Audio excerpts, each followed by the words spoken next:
No flow, desse jeito.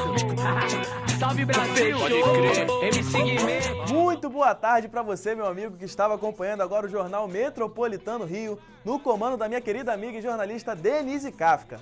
A partir de agora, você vai ficar por dentro de tudo que tá rolando no universo esportivo.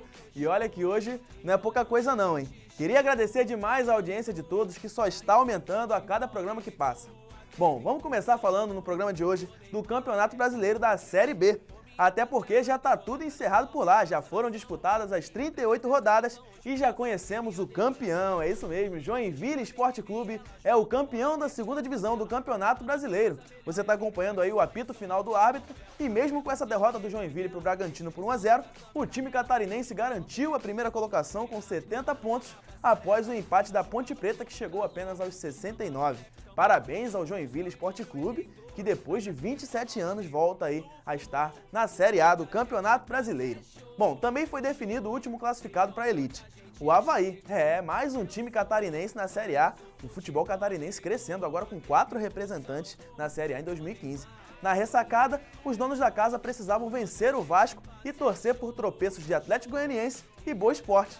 Ambos aconteceram e com esse gol de Marquinhos de pênalti, ele deu a vantagem aí, deu a classificação para o Avaí. Para a Série A, o Avaí se junta a Joinville, Ponte Preta e o próprio Vasco, os 4 classificados para a elite do futebol brasileiro. Mas já na parte de baixo da tabela, foi definido também o último rebaixado para a Terceirona. Uma derrota acachapante de 4-1 para o Paraná na Vila Capanema deu ao América de Natal o descenso e agora ele se junta a Icasa, Vila Nova e Portuguesa na Série C do ano que vem. Incrível esse descenso do time do América, né? Vivia uma boa fase quando eliminou o próprio Fluminense em pleno Maracanã por 5-2, mas após esse triunfo o time caiu demais, teve troca de técnico e a partir daí o time foi ladeira abaixo. Bom, essa foi a Série B, parabéns ao Joinville e às equipes que subiram. Agora vamos dar um voo para a Série A, porque no último final de semana rolou a penúltima rodada e com mais algumas definições. Abrindo a rodada na Arena da Amazônia, o Flamengo encarou um Vitória para lá de desesperado. O rubro-negro carioca já não tinha nada mais a fazer no Campeonato Brasileiro e olha só o que ele aprontou para cima do Vitória. Penúltima rodada do Campeonato Brasileiro começou com o Flamengo recebendo o desesperado Vitória na Arena da Amazônia. E o time visitante foi para cima. Mas quem abriu o placar foi o rubro-negro carioca. Após bela jogada de Nixon pela direita, ele cruza. Elton finaliza para a defesa do goleiro. Na sequência da jogada, Elton cruza para Everton, que toca de cabeça e a bola passou a linha. É o primeiro gol do Flamengo. Repare que a bola realmente ultrapassou a meta do goleiro do Vitória. Para piorar a situação dos baianos, o Flamengo ampliou em cruzamento de Mugni pela esquerda. Elton toca de cabeça para o fundo das redes. Flamengo 2-0. E o time de Lucha estava impossível em mais um contra-ataque rápido. Nixon avança pela direita e cruza na medida para Everton marcar o terceiro. E havia tempo para mais em outra jogada de Nixon. Dessa vez individual, ele corta para o meio e bate de perna esquerda para dar números finais à partida. Final, Flamengo 4, Vitória quase rebaixado 0. E com essa goleada, o Flamengo, que não tem mais o que fazer no campeonato, já está de férias, acabou piorando a situação do rubro-negro baiano. É isso mesmo, Vitória amarga aí a 17ª colocação, está na zona do rebaixamento e teve jogador do Vitória que saiu de campo revoltado e falou até em encerrar a carreira. É isso mesmo? Confere aí. A gente foi coerente em todas as reclamações. Agora, eu particularmente, eu encerro minha carreira aqui. Eu não venho aqui representar uma equipe como Vitória, brigar por aquilo que a gente está brigando, para ver o que seu Elmo fez hoje. A convicção que eles marcaram o gol do Flamengo, ponto positivo, valeu, convicto, ok. Agora, a convicção que eles tiveram de não marcar o pênalti ao nosso favor é impressionante. E aqui eu estava jogando o jogo da minha vida, eu não estava brincando de passear, eu não estou brincando de profissional. E eles não sabem disso, eu não tenho culpa se eles não são profissionais. Não estou generalizando a arbitragem porque tem hábitos bons. Mas o que ele fez hoje aqui, claro que depois houve o descontentamento aí, esse é normal, porque a gente estava aqui jogando o jogo da nossa vida. Agora, o que esse cara fez hoje aqui, que Deus abençoe a vida dele. Que o Vitória siga seus passos. Me desculpe pelo que a gente fez hoje aqui, que a torcida do Vitória não merece isso, mas nós somos homens, nós temos hombridade. E o que o seu Amo fez hoje aqui não vale nada. Que isso, Richarlison? Muita revolta do jogador do Vitória. Ele que é irmão do Alexandro, que é jogador do Flamengo, falou aí que vai encerrar sua carreira, que foi uma vergonha que se viu em campo. Uma decisão meio drástica, não? Vamos ver se ele vai fazer isso mesmo. Agora vamos dar um pulo para o Maracanã. O Fluminense, que não tem mais chance alguma de ir para a Libertadores, recebeu o Corinthians, que está lá na briga ainda para ver se vai para a pré-Libertadores ou se vai para a fase de grupo direto, mas o tricolor carioca complicou a vida dos paulistas, confira aí. No Maracanã, o Fluminense, já sem chances de ir para a Libertadores, encarou o Corinthians, que abriu o placar. Em bonito passe de Renato Augusto, Malcom invade a área em velocidade e chuta. Diego Cavalieri não segura e o peruano Paulo Guerreiro empurra para o fundo do gol. Corinthians 1-0. No lance seguinte, o tricolor empatou. Em cobrança de falta de Rafael Sobis, Ralf joga contra o seu próprio patrimônio, 1-1. E o Fluminense viraria na segunda etapa. Em mais uma bola lançada na área, Fred divide com o zagueiro e ela sobra para o volante Edson, que testa para o fundo do gol. Fluminense 2-1. O tricolor carioca seguia melhor na partida. Em mais uma jogada individual de Conca, ele sofre pênalti. E o agora artilheiro isolado do campeonato vai para a bola e marca. Fluminense 3-1. E o camisa 9 parecia mesmo inspirado. Em mais uma bela jogada, ele enfia um bonito passe para o jovem Kennedy, que invade a área, derrubado. Mais um pênalti. De novo o Fred na bola e de novo o gol do Fluminense, 4-1. O Corinthians ainda perderia um pênalti em cobrança de Fábio Santos. Cavalieri pulou bem na bola. Mas em cobrança de escanteio, Danilo desvia de cabeça para o gol. É o segundo do Corinthians. O argentino tricolor também anotou o dele. Em passe de Kennedy, ele dribla a marcação e marca. Final. Fluminense 5, Corinthians 2. Né? Nós temos essa convicção de que poderíamos sim ir mais longe, porque temos equipe para isso. Mas algumas oscilações assim, em momentos decisivos prejudicou bastante essa possibilidade que nós sabemos que tínhamos de classificar. Então, é frustrante, sim. Após os sonoros 5-2 para cima do Corinthians, você pôde ver aí a frustração do treinador Cristóvão Borges em não conquistar o seu objetivo na temporada, a vaga para a Libertadores. O atacante Fred foi o destaque da partida e com seus 2 gols assumiu a artilharia isolada do Brasileirão, agora com 17 gols. Mas para não perder o costume, do outro lado, após a partida, o técnico Mano Menezes deu aquela reclamada da arbitragem. Roda aí. O que descontrolou mesmo foi, na minha opinião, as 2 penalidades máximas. Foram muito próximas. A gente revendo as imagens tem a mesma opinião que teve durante o jogo, que nenhuma das 2 foi. Porque o Gil coloca a perna e o jogador se projeta para frente, aquilo é mais velho do que andar para frente, né? Mas o árbitro estava com vontade de marcar e marcou rápido. Estava bem na frente, assim. Aliás, desde o início do jogo ele estava com vontade de marcar algumas coisas. Foi visível isso para quem entende de futebol. A arbitragem sempre teve um lado. E para o outro lado ela fez interpretações diferentes. Então ela não foi uma arbitragem que errou num lance isoladamente. Porque isso pode acontecer com qualquer um. Por exemplo, o segundo pênalti, a gente revendo e ficou sabendo aí que a falta foi cometida fora da área. Mas é um lance no limite, você pode cometer um erro de interpretação. Mas você não pode, durante 90 minutos, cometer sucessivos erros de interpretação para um lado e preterir outro. É por isso que nós estávamos reclamando, é por isso que os jogadores estavam muito nervosos dentro de campo. Foi possível, eu tive que tentar acalmá-los no intervalo. Mas chega uma hora que você não consegue, aí perde um pouco desse controle. Como não poderia deixar de ser, esse é o Mano Menezes, sempre dando aquela chorada. Mas ele teve razão, teve um pênalti ali no Kennedy, foi meio duvidoso, me pareceu fora da área, mas o Corinthians segue firme, já se garantiu pelo menos na pré-Libertadores, pois está na 4ª colocação com 66 pontos. Bom, chegou a hora de falar da parte triste da última rodada. Após o rebaixamento do Criciúma, conhecemos mais uma equipe que vai disputar a 2ª divisão do Brasileiro. E para a tristeza do torcedor carioca, em especial o alvinegro, foi o Botafogo de Futebol e Regatas que concretizou aí o seu rebaixamento. A rodada contribuiu para que o time permanecesse vivo. O Vitória perdeu, o Palmeiras também tropeçou, mas jogar contra o Santos na Vila Belmiro não é tarefa fácil para ninguém. O Botafogo foi se aventurar a jogar suas últimas fichas e veja aí o que aconteceu. Já na Vila Belmiro, o Botafogo foi a campo para jogar as suas últimas fichas, mas pelo início de partida já se poderia prever o pior. O Santos era melhor no jogo e faltava pouco para abrir o placar, enquanto o Botafogo ia ao ataque de maneira desorganizada e pouco levava perigo à meta santista. O destempero da equipe carioca era tanto que os jogadores discutiam entre si dentro de campo.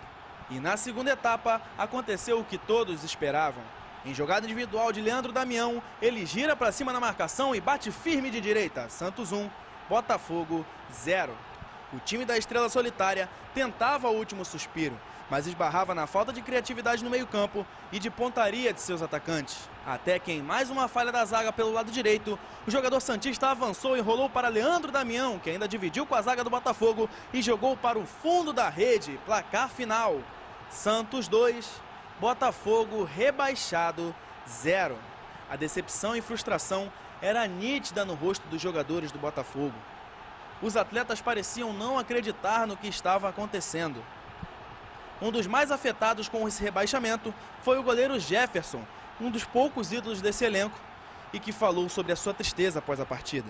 Durante o ano, durante a competição, comprei briga, comprei barulho para que isso não viesse a acontecer. Fui criticado, né, por algumas pessoas, mas tudo em prol do Botafogo, porque eu não queria ver o Botafogo nessa situação. Agora é lamentável, agora é triste.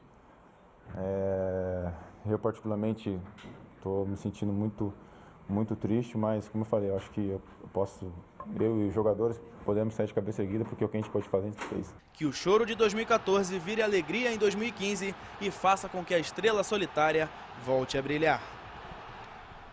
Realmente muito triste a situação do Botafogo. Você viu o Jefferson bem triste em sua entrevista, ele que é um dos principais craques desse time. Ele ainda tem contrato com o Botafogo, mas não sabe se continua no Alvinegro temporada que vem. Quem também falou depois do jogo foi o técnico Wagner Mancini. Coloca aí. O Botafogo teve uma série de problemas que todos já sabem, que a mídia já expôs, que até mesmo os atletas expuseram várias vezes. Então, nesse momento, a gente tem que ser franco e dizer a verdade. Hoje acabou se confirmando aquilo que muita gente esperava e que nós estávamos brigando com ferro e fogo, tentando reverter uma situação que todos nós sabíamos também que era difícil, mas em nenhum momento a equipe do Botafogo jogou a toalha antes, né? Lutou, foi brava durante boa parte do campeonato, mas infelizmente não foi o suficiente. O Botafogo acabou ao longo desse ano, em virtude da falta de dinheiro, desgastando-se num todo, não foi só a parte do futebol, né? Então é óbvio que é necessário você sentar. Acho que houve, eu vou até fazer uma analogia, uma empresa, houve uma falência de vários departamentos e há necessidade de que se reestruture o clube para que o Botafogo possa voltar aos melhores dias. Tá aí, ele falou que o time não caiu hoje, lamentou a queda, mas agora é tudo muito fácil, né? A realidade é triste. Gosto do Wagner Mancini, mas essa temporada ele não fez um bom trabalho frente a Glorioso. Um ano totalmente melancólico para o time da Estrela Solitária. Ainda tá difícil de acreditar que o clube alvinegro vai somar o seu segundo rebaixamento em menos de 15 anos. Se o domingo foi difícil de segurar a emoção e a tristeza, imagine o restante da semana para os botafoguenses. Roda aí. Se no início da semana é sempre mais difícil levantar cedo da cama, imagina para os torcedores do Botafogo. A queda para a segunda divisão não é mais um pesadelo, e sim uma realidade. O rebaixamento alvinegro foi uma notícia triste para o futebol não só carioca, mas para o futebol brasileiro. E não é todo torcedor rival que acha graça, não. Meio chateado, né, pô? Porque o Botafogo é um time de tradição, é um time que não merece nem estar na segunda, mas vai fazer o quê? Infelizmente, né? A gente queria o Botafogo na primeira, mas foi para a segunda. Eu queria que os clubes cariocas permanecessem na primeira divisão. A derrota para o Santos por 2-0 no último domingo decretou o descenso, mas na verdade foi só um golpe final. O time da Estrela Solitária vinha de 6 derrotas consecutivas, sendo as últimas 5 sem marcar um mísero gol. Venceu apenas 9 partidas e perdeu outras 22 em 37 jogos disputados. O novo presidente eleito recentemente, o administrador Carlos Eduardo, terá um grande desafio pela frente: recolocar o Botafogo no caminho da vitória e apagar o sofrimento amargo desta temporada. E se ele precisar de ajuda, tem gente disposta a contribuir. O Botafogo toda hora a receita bloqueada, não consegue investir e depois começar a reestruturar, investir na categoria de base, infraestrutura, para voltar na Série A com mais força. Eu não vou abandonar a Estrela Solitária. entendeu? Estou com ele até o fim, sou brasileiro e botafoguense.